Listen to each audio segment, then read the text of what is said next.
పంచప్రేతాసనాసీనా పంచబ్రహ్మస్వరూపిణి చిన్మయీ పరమానంద విజ్ఞానఘనరూపిణి.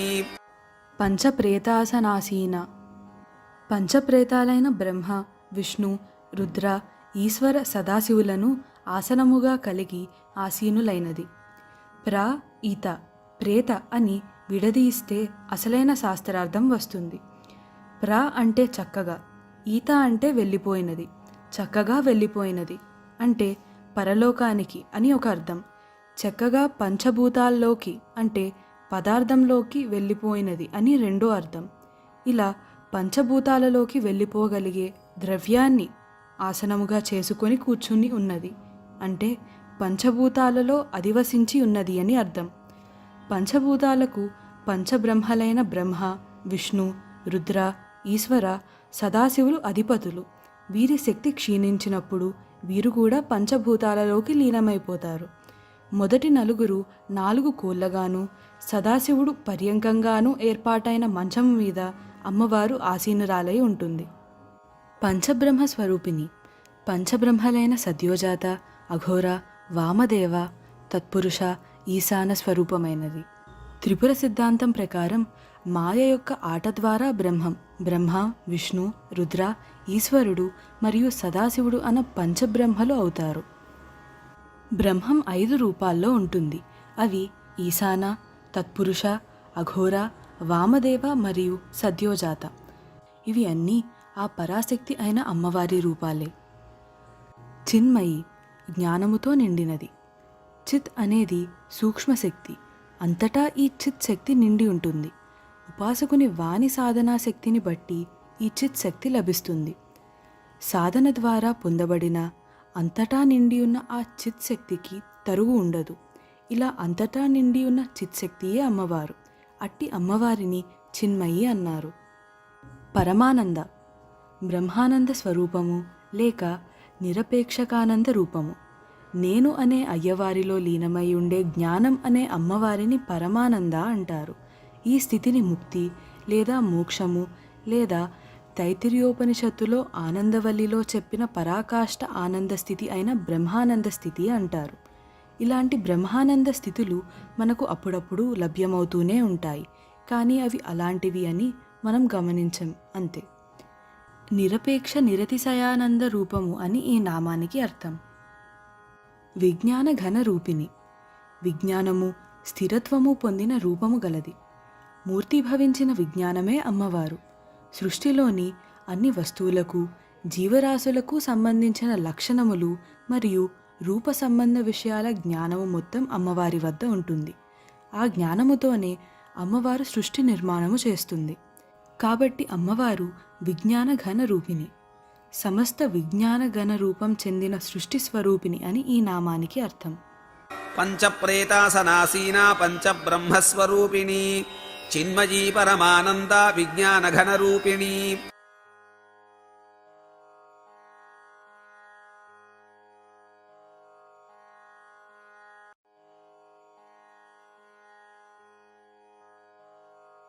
ధ్యానధ్యాతృధ్యేయరూపా ధర్మాధర్మ వివర్జిత విశ్వరూపా జాగరిణీ స్వపంతి తైజసాత్మిక. ధ్యానధ్యాతృ ధ్యేయ రూప ధ్యానము యొక్క, ధ్యానము చేయువాని యొక్క, ధ్యాన లక్షణము యొక్క సమన్వయ రూపము కలది. దృశ్యము, దృష్టి, ద్రష్ట, జ్ఞానము, జ్ఞేయము, జ్ఞాత ఇటువంటి వాటిని త్రిపుటి అంటారు. ఈ మూడిటి మధ్య అంతరం వర్తించకుండా ఒకటైపోయిన స్థితిని సమాధి స్థితి అంటారు. ధ్యాత అంటే ధ్యానం చేసేవాడు, ధ్యేయం అంటే ధ్యానం చేయబడేది వేరువేరుగా ఉన్నంత వరకు యోగ లక్షణం చేరుకున్నట్లు కాదు. ఈ రెండు ధ్యానము అనే ప్రక్రియలో కలిసిపోవాలి. ధ్యానంలో ధ్యాత, ధ్యేయము లీనమైపోయి అనుభూతి ఒక్కటే వర్తిస్తుంది. ఆ అనుభూతియే అమ్మవారు. ధర్మాధర్మ వివర్జిత విహిత కర్మలు, అవిహిత కర్మలు లేనిది.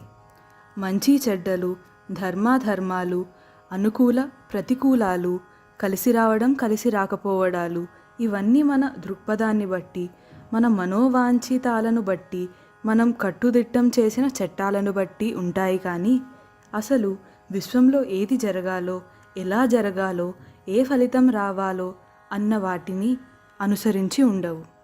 విశ్వంలో జరగవలసినవి ఎలా జరగాలో, ఎలాంటి ఫలితం రావాలో అనేవి అమ్మవారి సంకల్పాన్ని బట్టి ఉంటాయి. అసలు మనం నిర్ణయించిన ఈ ధర్మాధర్మాలు, చట్టాలు మన వద్ద చెల్లుబాటు అవుతాయేమో కానీ అమ్మవారి వద్ద మన ఆటలు, నిర్ణయాలు సాగవు. మన ధర్మాధర్మాలు, నిర్ణయాలు అమ్మవారికి వర్తించవు అని ఈ నామానికి అర్థం. విశ్వరూప, విశ్వము యొక్క రూపమైనది. తారక, గ్రహ, ఉపగ్రహాదులతో కూడి ఉన్నదే విశ్వం. ఇవన్నీ బాహ్యంగా మనకు కనబడే బ్రహ్మాండానికి సంబంధించినవి. ఇవన్నీ సూక్ష్మ రూపంలో పిండాండంలో కూడా ఉంటాయి. అంతకంటే సూక్ష్మాతి సూక్ష్మ రూపంలో పరమాణు కేంద్రకాలలో కూడా ఉంటాయి.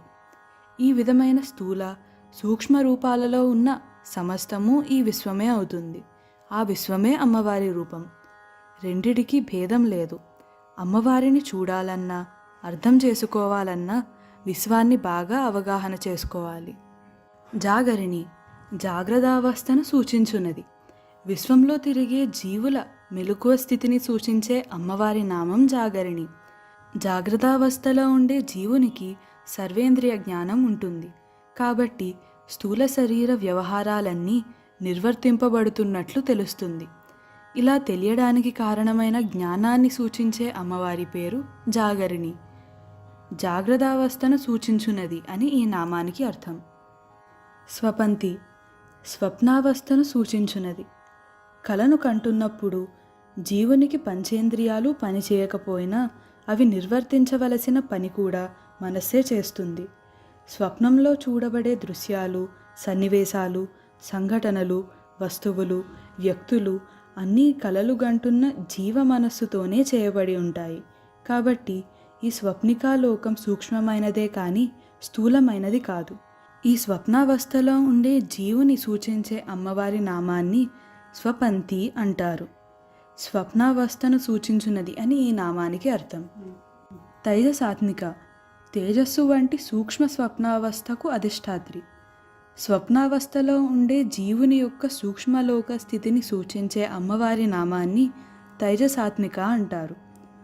తేజస్సు ఎంత సూక్ష్మమైనదో మనస్సుతోనే చేయబడిన స్వప్నలోకం కూడా అంత సూక్ష్మమైనది అవడం వలన ఈ స్థితిని సూచించే అమ్మవారి నామాన్ని తైజసాత్మిక అనడం జరిగింది. స్వప్నావస్థ యొక్క సూక్ష్మ లక్షణ స్వరూపము అని ఈ నామానికి అర్థం. ధ్యానధ్యాతృధ్యేయ రూపా ధర్మాధర్మ వివర్జిత విశ్వరూపా జాగరిణీ స్వపంతి తైజసాత్మిక.